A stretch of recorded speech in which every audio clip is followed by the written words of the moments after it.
नमस्कार दोस्तों, ईश्वर सदैव आपका भला करे और आपकी झोलियाँ ईश्वर के आशीर्वाद से, उसकी दया से, उसकी रहमतों से हमेशा भरी रहे। तो दोस्तों, आज बात करेंगे वैशाख पूर्णिमा व्रत के बारे में। देखिए, इस वर्ष मई माह में जो वैशाख पूर्णिमा है वो 7 मई को मनाई जाएगी। इस दिन पूर्णिमा का उपवास रखा जाता है। क्योंकि जो पूर्णिमा तिथि का प्रारंभ है वह मई 6, 2020 को शाम 7:44 से ही हो जाएगा। लेकिन चूंकि सूर्योदय के समय जो पूर्णिमा रहेगी वो अगले दिन रहेगी, इसलिए जो ये व्रत होगा वो 7 मई 2020 को ही मनाया जाएगा, जो कि शाम 4:14 तक रहेगी। तो आपको जो भी पूजन पाठ करना है वो इस शुभ मुहूर्त के अंदर कर लें तो ज़्यादा श्रेयस्कर होगा। इसके अलावा खासकर जो दान होता है वो इस शुभ मुहूर्त के अंदर करने का ज़्यादा विशेष प्रावधान होता है। देखिए, वैशाख पूर्णिमा एक बहुत बड़ा त्यौहार होता है, केवल हिंदुओं के लिए नहीं वरन बौद्ध अनुयायियों के लिए भी, क्योंकि महात्मा बुद्ध की जो जयंती होती है वो इसी दिन मनाई जाती है।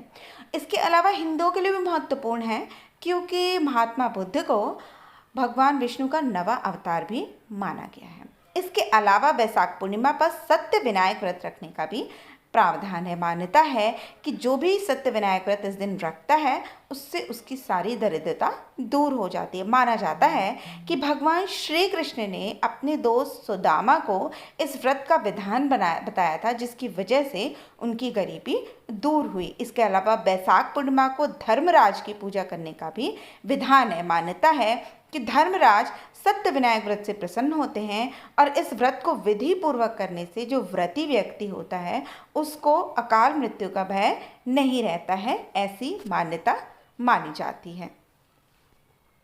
इसके अलावा आपको क्या करना है इस दिन, इस चीज़ का भी ध्यान रखना है। देखिए, जो वैशाख पूर्णिमा होती है इस दिन खासकर तीर्थ स्थलों पे स्नान का बहुत महत्व है।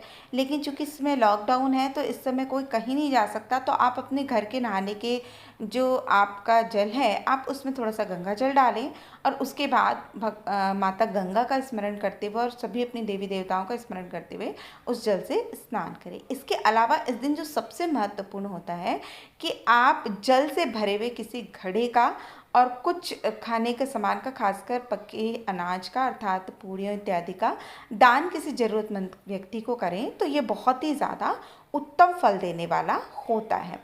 इसके अलावा रात्रि के समय दीप, धूप, पुष्प, अन्न, गुड़ आदि से पूर्ण चंद्रमा की पूजा करनी चाहिए और फिर जल अर्पित करना चाहिए। और उसके बाद आप अगले दिन मंदिर में जल से भरा घड़ा दान कर सकते हैं या किसी ज़रूरतमंद व्यक्ति को यदि आप दान देते हैं या कुछ खाने की वस्तु दान में देते हैं तो निश्चित रूप से आपको इसका बहुत लाभ मिलता है। सामान्य लोग यदि इस व्रत को नहीं करते और यदि वो विशेष रूप से कुछ दान इत्यादि भी नहीं करना चाहते तो आप मंदिर में साधारण रूप से थोड़े से चावल, दूध और कुछ पैसों का दान कर सकते हैं। इसके अलावा यदि आप किसी ज़रूरतमंद व्यक्ति को भी दें तो यह जो व्रत होता है आपके लिए बहुत ही फलदायी और बहुत ही उत्तम साबित होगा। तो दोस्तों, आशा करती हूँ आपको हमारी आज की दी हुई जानकारी पसंद आई होगी। ऐसे रोचक जानकारी के लिए कृपया आप हमारे चैनल को लाइक, सब्सक्राइब और शेयर अवश्य करें। तब तक के लिए दोस्तों, नमस्कार।